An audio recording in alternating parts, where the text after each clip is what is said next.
today onwards feel fresh, practice fresh, so start becoming more confident with what Hibernate. So can I talk about HQL first? Right. It is objects based SQL. It is what here? Objects based SQL. HQL queries are developed based on domain class names and its property names. HQL queries will be written by using what? Domain class name and its what? Properties. And not table names and columns. Next, HQL queries are database software independent queries. So its persistence logic is what? Database software independent. Next one. Every minute point I will do. Next one. Every HQL query will be translated into an SQL query by Hibernate framework by using what? AST translator. What is that? AST translator. You run any Hibernate application, it will show that message. I am using so and so translator for what? Translating the code.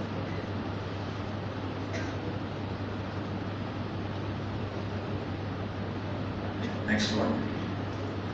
HQL supports condition clauses, relational operators, subqueries, joins. Next, aggregate function. Whatever you want to enjoy in SQL, same thing are there. With small minor changes. Next, learning curve of HQL is very less based on SQL knowledge. Learning curve, subject time. If I draw the curve, that curve is always small based on the knowledge of what? SQL. Initial 1-2 days you feel you are developing something great. After that you will be habituated. So that's a don't think that HQL is a big, what is that? Big theory kind of thing. No. If you have SQL knowledge, you can easily migrate to what? HQL. But internals are very important, and you know that our strength is there in 3 areas. Number 1, internals. Number 2, use cases. Number 3, coding standards with design patterns. Coding standards with what? Design patterns. Listen here. Almost, okay, I have given to office people. They will decide what batches I need to teach. Whatever they give, I will teach. Okay? Except identity. Okay. Fine, because I hate Microsoft. In my build that is there. Okay? Fine. So, can we see that? HQL supports what here? Aggregate functions, join, subqueries, condition classes, relational operator, everything you can see that. Next,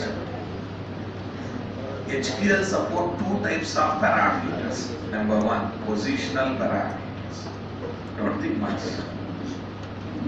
You know that. Question marks. Number 2, named parameters.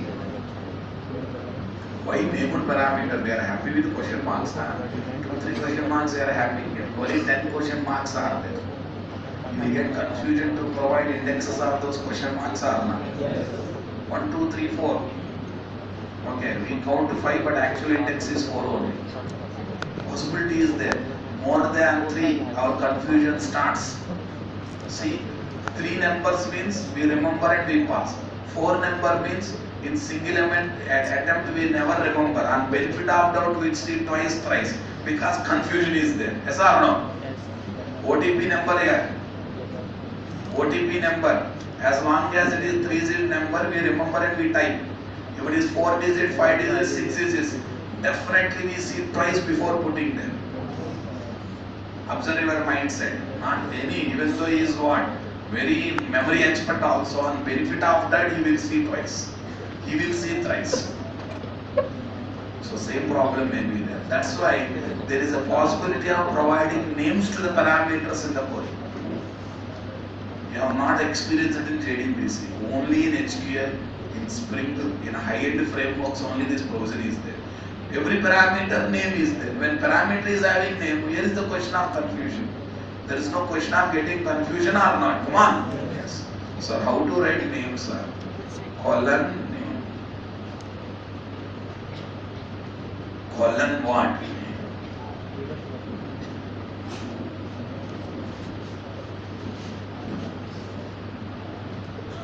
I hope you thoroughly enjoyed it or not. Come on, next.